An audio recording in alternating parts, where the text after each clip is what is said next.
আগামী 6 মার্চ দল ঘোষণা করবেন কোচ দরিবাল জুনিয়র। দল ঘোষণা কিভাবে লাইভ দেখবেন এবং বাংলাদেশ সময় কয়টায়?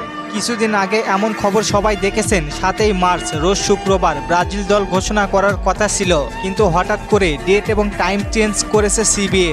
বৃহস্পতিবারে দল ঘোষণা করার কারণ জানিয়েছেন দরিবাল বলেন, আমরা অনেকবার দল ঘোষণা করেছি। দল ঘোষণার পরে প্লেয়াররা ইনজুরিতে পড়েন, তার রিপ্লেস খুঁজে বের করার জন্য তাড়াহুড়া করতে হয়, যা আমরা সঠিকভাবে পর্যবেক্ষণ করে প্লেয়ারদের নিতে পারি না। আমরা একটু আগে থেকে দল ঘোষণা করলে কেউ ইনজুরিতে পড়লে তার রিপ্লেস খুঁজতে আমাদের সহজ হবে।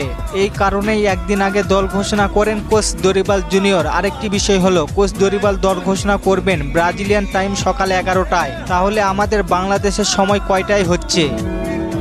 বাংলাদেশ এবং ব্রাজিলের টাইমের পার্থক্য, ব্রাজিল 9 ঘন্টায় এগিয়ে আছে। মানে ব্রাজিলে 11টা হলে বাংলাদেশ সময় হচ্ছে রাত 8টায়। বাংলাদেশ সময় রাত 8টায় দেখতে পারবেন স্কোয়াড ঘোষণা করতেছে দরিবাল। আর আরেকটি প্রশ্ন আমাকে করেছেন যে ব্রাজিল দল ঘোষণা কিভাবে লাইভ দেখব। দল ঘোষণা লাইভ দেখতে হলে নজর রাখতে হবে সিবিএফ টিভি চ্যানেলে।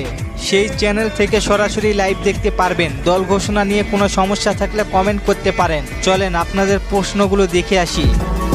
হাসান ভাই কমেন্ট করেছে, 11 নম্বর জার্সি কে পরবে, রাফিনহা নাকি রদ্রিগো? ভাই এখনো জার্সি নম্বর প্রকাশ হয়নি, তবে মনে হয় রাফিনহা পরবে। রাকিবুল ভাই কমেন্ট করেছে, নেইমার কি স্কোয়াডে ডাক পাবে?